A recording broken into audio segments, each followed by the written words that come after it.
It's such a rare occasion when export performance of the country is looking up. In fact, it's doing well. And at the same time, institutions like Exim Bank identify those who have done very well, rising from not such a position of strength, and giving them that due recognition. All this doesn't happen the same day, but today we have that very fortuitous occasion, and I'm happy to be part of it. So I'm very pleased to address this conclave which is being held by Exim Bank. In fact, I was checking even as I was seated on the dais with the Secretary DFS and also with the Chief of Exim Bank that I do remember attending one such a program on Ubarte Sitare, but that was some time ago, and in between I have not heard of programs being held to encourage those who are being identified under the Ubarte Sitare scheme. That was specifically recollected as in 2021, and that was in Lucknow. The UP government had taken a lot of steps and given much encouragement for those who were rising from district level to become stars of exports. So today I'm happy to be part of it after a gap of 4 years. I think it is a very important step in order to encourage exports. Since the last time I attended till today, challenges have only increased. They've not come down, nor is the export world getting more and more facilitated. Within India, yes, but outside, you find the challenges are going up. And therefore, every encouragement given for those small and medium units which are coming up in the export area will be of immense importance and significance. So I appreciate the Exim Bank for taking up this step and keeping this particular event happening in Delhi itself. But also this particular program, Trade Assistance Program, the TAP, again started in 2022. It's a first of kind trade facilitation initiative, and a very important one, I think, because it looks at export financing gaps and particularly for high risk markets. These are very tailor-made steps which are absolutely important for exporters to face all the not so friendly challenges and the unpredictable situations which develop as they are on the business. So I think one thing which my colleague, the MOS mentioned, I'd like to repeat it. Exim Bank has partnered with more than 100 overseas banks, facilitating more than 1,100 export transactions across 51 countries, and therefore plays a very critical role in supporting exports from this country, and also the periodic publications they come up with in select topics are of great value. The ones which got released today address the contemporary important issues such as critical minerals, securing critical minerals, also looking at defense equipment industry when we are looking at defense Atmanirbharta, and the labor intensive textile sector, looking at the ASEAN region particularly, because with our Look East and Act East policy, we've been giving a lot of importance for trading with the Southeast Asian nations.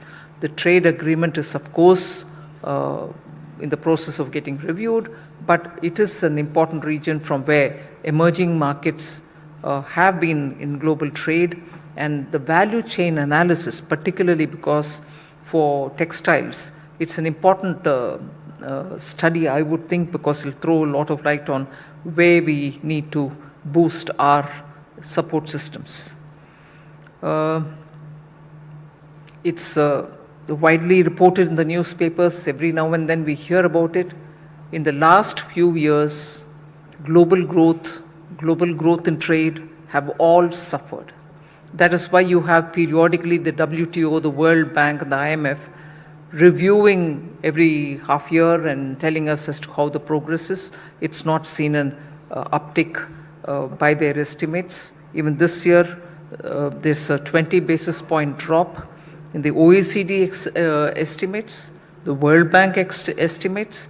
World Bank, of course, has come down with 40 bips coming down, and the WTO. So it doesn't seem as if the world is in a mood to go along with exports. Despite that, I appreciate the Indian exporters putting that kind of an effort, that they are still growing and are finding real success. And therefore, this particular occasion, I take this opportunity to congratulate all those exporters who've received the awards, but for those several who have not received the awards, you're really swimming against the current and succeeding in it.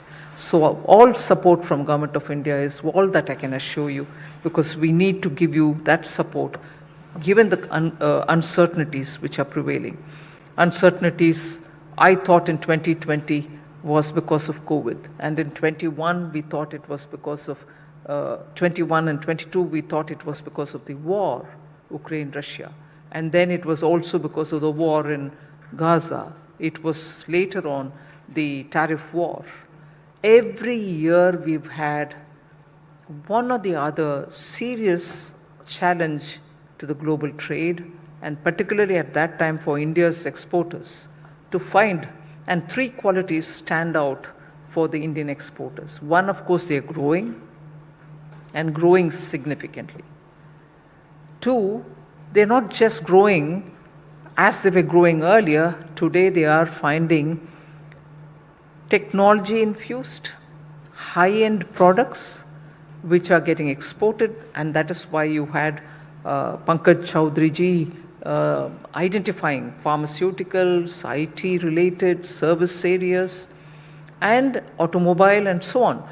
High technology in infused areas where innovation and your IP will all come in handy. So India is not just bulk exporting raw goods or commodities, it is exporting today well-engineered products which are high standard.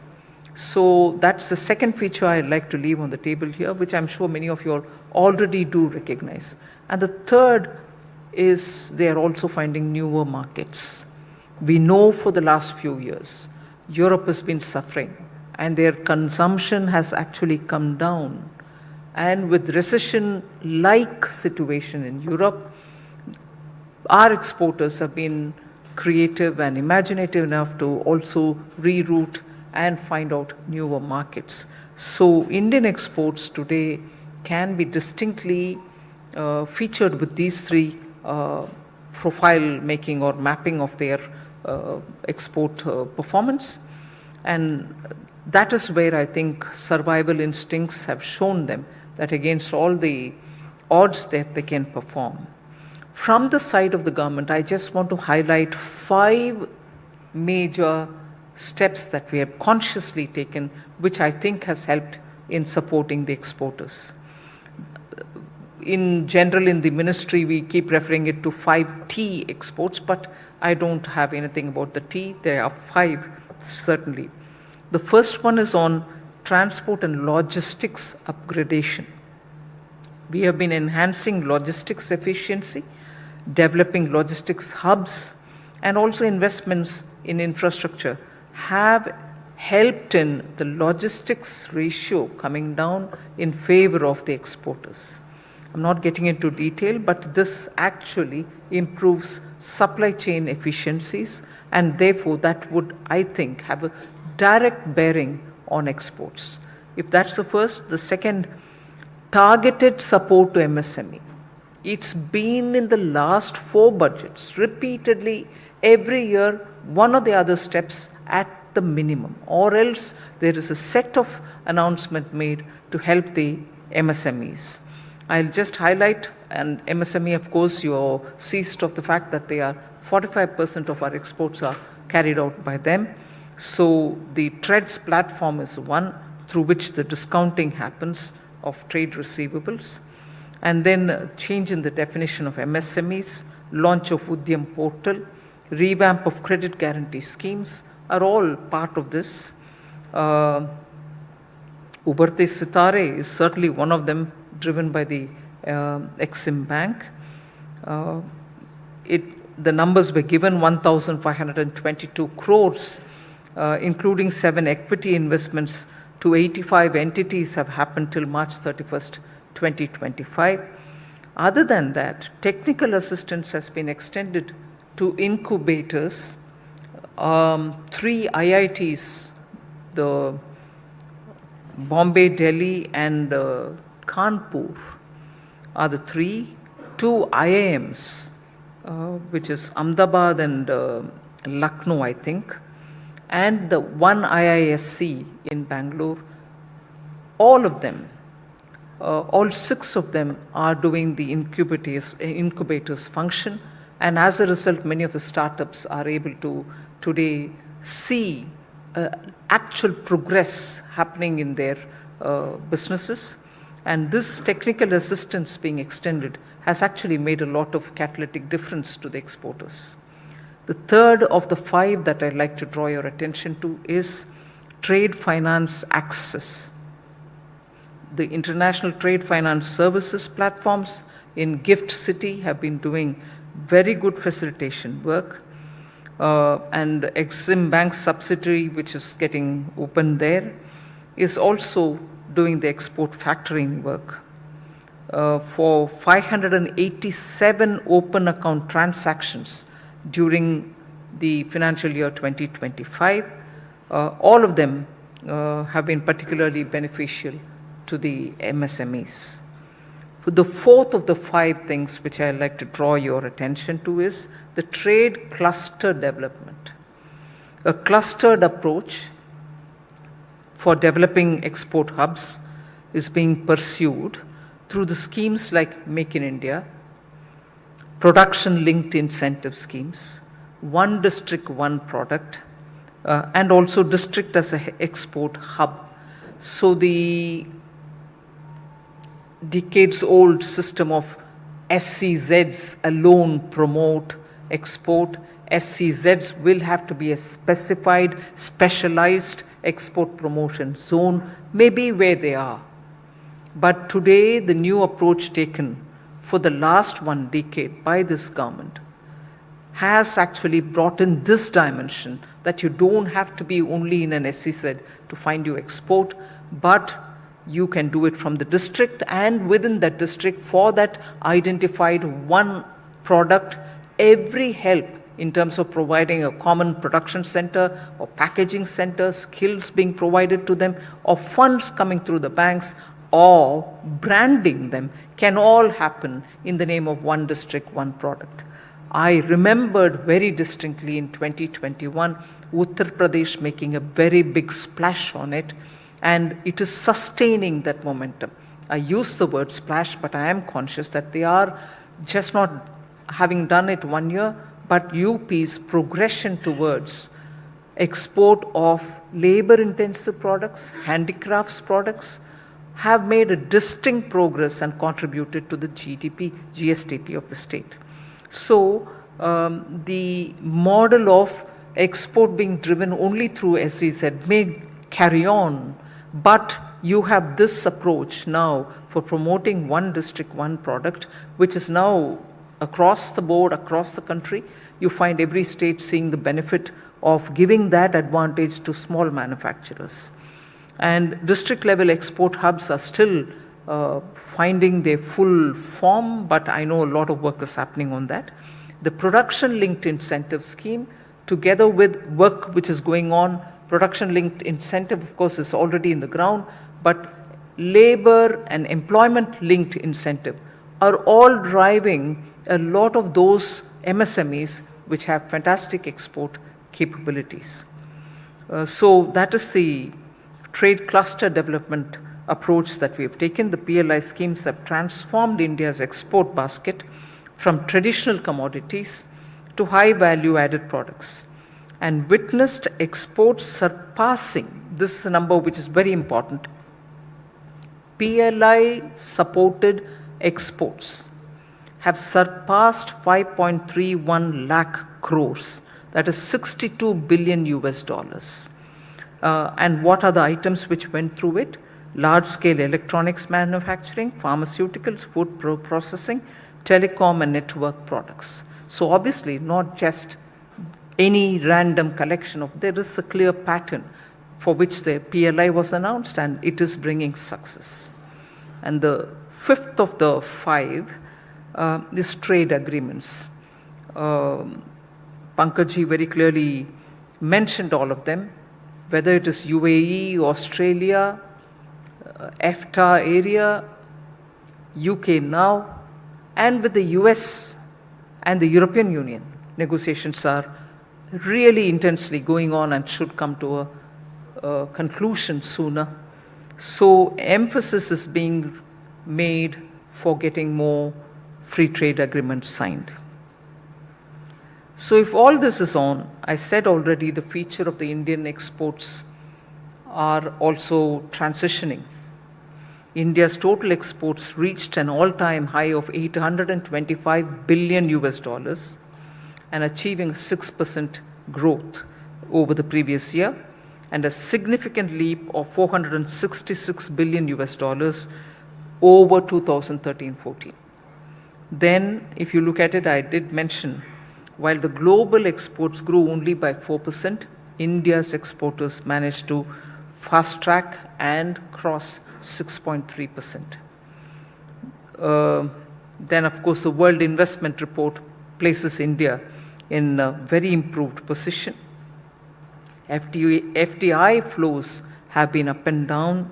It had dropped about 11%, but FDI flows between 2014 and 24, nearly 668 billion US dollars, account for 67% of the total FDI reported in the last 24 years. In the last 24 years, it was 991 billion. So the third feature, of course, I did mention about the deepening participation in global value chains. And I think Apple's one classic example shows what level of value addition can happen within India. India's iPhone contract manufacturers have crossed 20% domestic value addition.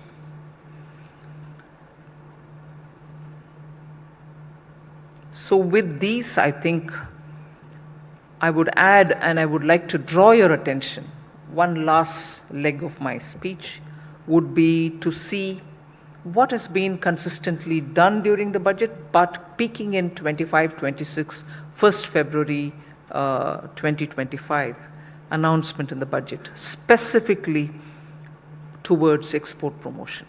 Export promotion mission was announced, Bharat Trade Net was announced, and Bharat Trade Net is, I think, one of the very good steps using digital technology.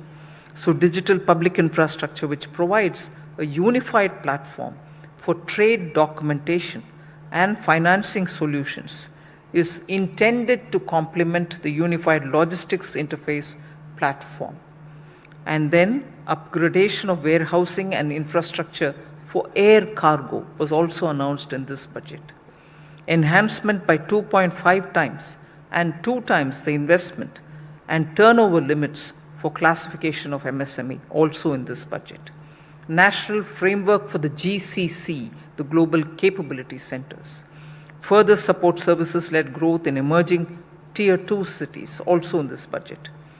Also in this budget was the rationalization of customs tariff structure for industrial goods to remove 7 tariff rates for all of us, or those of us who still believe in the commentary which was made in the US that India may be the tariff king. No, I want 2 things to be remembered. Given our system of things, we seek parliamentary approval for deciding on the tariff rate. You obtain from the parliament the permission to go up to a certain level. But effectively, you are at a far lower level. Effective rate, tariff rate is at a far lower level. But what gets published in the Gazette would be that level for which you obtain permission from the Parliament, and it is that level which appears everywhere, and people then tend to think, probably rightly, that's the rate at which we are imposing tariffs. So our procedures have given us that not so desirable picture of being very, very restrictive and regressive about tariff. Many of them were already far lower than the rate at which the Gazette notification came after the approval of the Parliament. But even after that, 7 tariff rates have been removed in this budget, reducing the total to just 8. So for those of us who still think there's something about the tariff story in India, I want this to be clear. There are only just 8, including the 0 rate. So we have done a lot of reforms in reducing the burden on trade by cutting down on tariffs to support manufacturing and domestic value addition, promote exports, and to facilitate trade. And the last one in this particular budget was trade facilitation measures, including a time limit for provisional assessment in the Customs Act, which was one major step. And that will be of great relief for most of the import-export people. An extension of the time limit for end use of imported goods from 5 months to 1 year, so that operational flexibility can be appreciated. So you didn't have to rush all the production after having imported a particular component without duty, because it was going to get exported again. But now you have a larger time frame within which you can do the manufacturing of that component which has come in for you to export again. So there are a lot of things that we can talk. Private sector participation is also picking up. It can be even more faster. But I think for the sake of our exporters, we all need to continue to innovate and bring in more and more support for them. And I think what is more important is risk sharing facilities. We need creative solutions.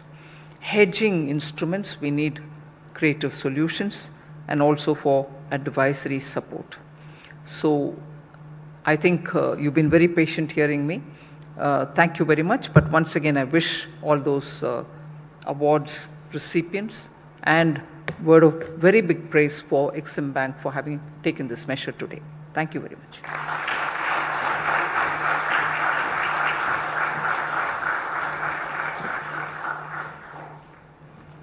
Thank you very much, ma'am. It's time now, ladies and gentlemen, to express our deep gratitude to the Honourable Ministers for their gracious presence at the inaugural ceremony of the Exim Bank Trade Conclave. And as a token of our respect, we'd like to present our distinguished guests on the dais with specially crafted art forms from different regions of our country. Exim Bank is, of course, very proud to have supported artists across the country. And today we have 3 such artists who've crafted special pieces for our guests. I'd like to request the MD of Exim Bank to please felicitate this, presenting them to the honored guests. To Srimati